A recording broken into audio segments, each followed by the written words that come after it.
So in Pokemon games, the Pokemon themselves are obviously the biggest part of it, and the object of any Pokemon game is to construct a team that will allow you to progress through the game and ultimately get to the champion and become champion yourself. Building a Pokemon team is a very individual experience, and I think it's one of the funnest parts of any Pokemon game, because you get to construct a team based on your own interests and Pokemon that you like, and it really helps to make the game more of a custom-made experience that you yourself can get the most possible enjoyment out of. With so many Pokemon at this point, there's also a million different ways with which you can construct Pokemon teams based on what kind of Pokemon you like and what you're going for overall with the theme of your team as well. And since Pokemon Sword and Shield just barely came out and a new generation of Pokemon is upon us, I thought I would go ahead and share with you guys my Pokemon Sword and Shield team. Now, the one thing I did going into this was only use brand new Pokemon, because I personally like to use brand new Pokemon on my very first playthrough of a new generation, so keep that in mind as we move forward. Also, naturally, I do gotta give a spoiler warning because I'm obviously going to be talking about some Pokemon that weren't officially revealed, so keep that in mind, you've officially been warned, but with that being said, on to the video. Okay, so I'm actually going to be talking about this in 3 different parts, because there are different phases to my team overall when it comes to the team that I would construct for these games. First off, we're going to talk about the temporary Pokemon that made a temporary appearance on my team. These are Pokemon that were on my team for a moment in time throughout the game, but then eventually got replaced for one reason or another. They did not make my final team, but I did want to still mention them nonetheless. First up in that category is Dubwool. Now, I was pretty sure going into this that Dubwool, or at least Wooloo's evolution as I knew it at the time, would eventually get replaced, because A, I knew I had to catch a Wooloo, because how are you not going to catch a Wooloo? It's amazing, but at the same time, I knew that this Pokemon, as good as it was, A, was just a normal type, and B, was just kind of the starting mammal of a region. It was a very early on basic type of Pokemon, and usually, even though those Pokemon can have quality designs, aren't the most fun to have on your team, for a lack of a better term. So unless this Pokemon's evolution just absolutely blew me out of the water, I was pretty certain at the time that I was eventually going to replace it, and that ultimately happened here. The next Pokemon that ended up getting replaced for me that I had for a little bit on my team was Hatterene. Now, the reason why this Pokemon got replaced on my team is because I just did not like Hatterene as a Pokemon once it finally reached that final evolution. I absolutely love Hatenna, I really love Hattrem, I love both of those Pokemon, I think they're fantastic, but then when it got to Hatterene, I just did not like the humanoid appearance it had, I didn't really like its design, and overall I was just disappointed with the way this Pokemon turned out, so ultimately I decided to take it off my team and reserve that open spot for someone else. And the last temporary Pokemon that I had on my team before replacing it was Snom. Now, as soon as I encountered Snom for the first time, I absolutely loved it, and it's also an Ice type, which is frankly my favorite Pokemon type, so I instantly had to catch it. I also really love that it's the very first Ice Bug type, and I really do enjoy its evolution Frostmoth as well. However, with that said, even though I like Frostmoth, I don't think I like it quite as much as I do Snom, and at a certain point in the game, I came to a decision of whether or not I wanted to keep Snom on my team as a member, or if I wanted to get another specific Pokemon instead, and overall, I chose to go with this other specific Pokemon that we will get into in a minute. Alright, now that we have gotten the temporary Pokemon out of the way, it is time to get into my actual current team for Pokemon Sword and Shield. These are the guys that I ultimately finished the game with, and this is the team that I assembled as I played throughout the game.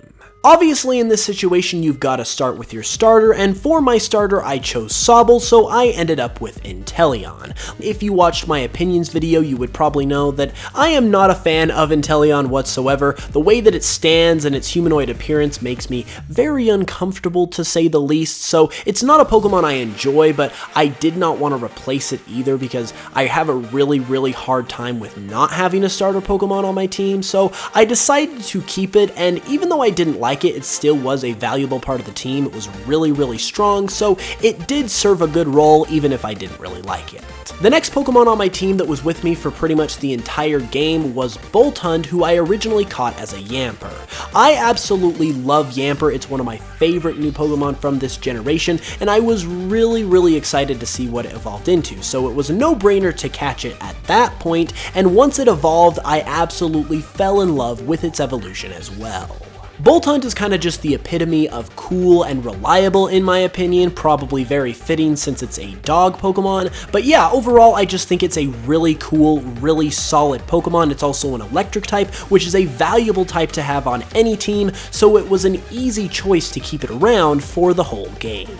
Now, the third Pokemon that ended up on my team was Roly-Poly, who eventually ended up evolving into Colossal. Not only is Colossal, as far as its design goes, really cool and pulls off the whole rock monster theme really well, it also has a really good typing in Rock Fire. Yeah, it might be quad weak to water, but it gave me a fire type on my team. It's a really cool combination at the same time, and overall, I just really love this Pokemon, so it was an easy choice for me to keep it throughout my Galar adventure.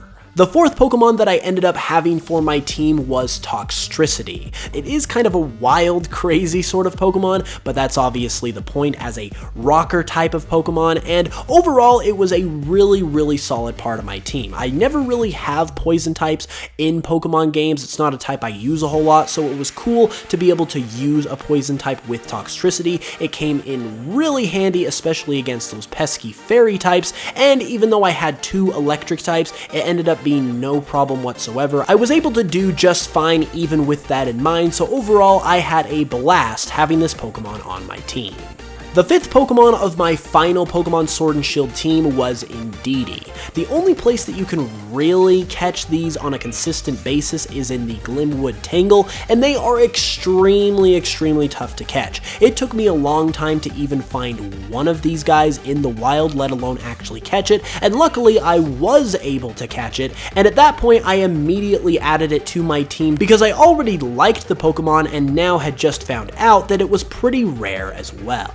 It also worked out pretty nicely with its normal psychic typing because I ended up replacing, as I said earlier, Hatterene on my team, and Hatterene was my resident psychic type before that. So I was able to maintain my type variety and keeping that valuable psychic type while getting a Pokemon that I really enjoyed as well, so it was ultimately a win-win all the way around. And last but certainly not least, the last Pokemon I added to my final team for my first playthrough was Galarian Corsola, who eventually evolved into Cursula. Now this is the Pokemon that I ended up replacing Snom with. Snom unfortunately just got the short end of the stick because, like I said, even though I really like it and its ice type, I'm not as hyped about Frostmoth, its evolution, as I am about Snom itself, and I just like Cursula that much that it was a must-have for my team, so that's how it ended up being a part of the squad.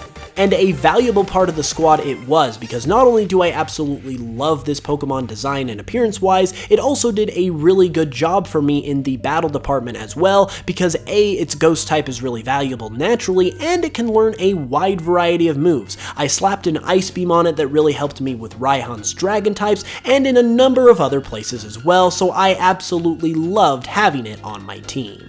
So yeah, that is the final team that I ended up with for my very first completely blind, organic playthrough, if you will, of Pokemon Sword and Shield. Inteleon, Boltund, Colossal, Toxtricity, Indeedee, and Cursula. I really enjoyed this team a lot. However, with that being said, if I were to play through the games again, there are a couple alterations that I would make to this team, and that's what I'm going to go into really quick next. I decided I would go ahead and also talk about my ideal team for these games now that I know the whole Pokedex, and if I were to play the game again, which I probably will, knowing the entire Pokedex, this is the team that I would construct for that playthrough.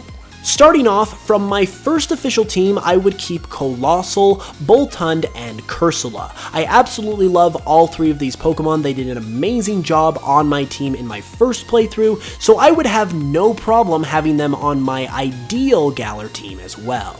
When it comes to the alterations that I would make from my current team to my ideal Galar team, I would go ahead and swap out Inteleon for Cinderace. A, because I'm not a fan of Inteleon. B, I decided kind of at the last second that I like Scorbunny the best as my favorite starter of the three, and even though I'm not a huge fan of its final evolution Cinderace, I feel like I kinda have to have a starter Pokemon on my team, and if I am going to have one of these three final evolutions, Cinderace is the one that I'm going to go with. For my second change, I would replace Toxtricity with Appleton. The reason why I would do this, and it actually would work out pretty well because they can be found at roughly the same point in the game, is because even though I really like Toxtricity, I absolutely love Appleton. I think it's a great Pokemon, very creative design, and it's part Dragon type, and it would give me a Grass type on my team. So that would just be a perfect 100% natural fit, and it would take away the second Electric type that I had because obviously I already have Boltund. So overall, this is a really great change that just solves a lot of problems for me and my team as a whole. And finally, the last change that I would make for this ideal Galar team would be replacing Indeedee with Dragapult. I know that with its typing being Ghost Dragon, it doesn't really give me a lot in the variety department since I already have a Ghost type in Cursula and a Dragon type in Appleton, but I don't really care. I absolutely love this Pokemon, I think it's amazing, and I just want to have it on my team because of that. So overall, with that said, my ideal team for a Galar playthrough using only Galar Pokemon would be Cinderace, Colossal, Boltund, Appleton, Cursula, and Dragapult. I absolutely love this collection of Pokemon. They're some of my favorite. I love each and every one of them individually, aside from Cinderace, but who knows, maybe it'll grow on me, and overall, I think this is a fantastic team that I would love to be able to have in a future playthrough of the game.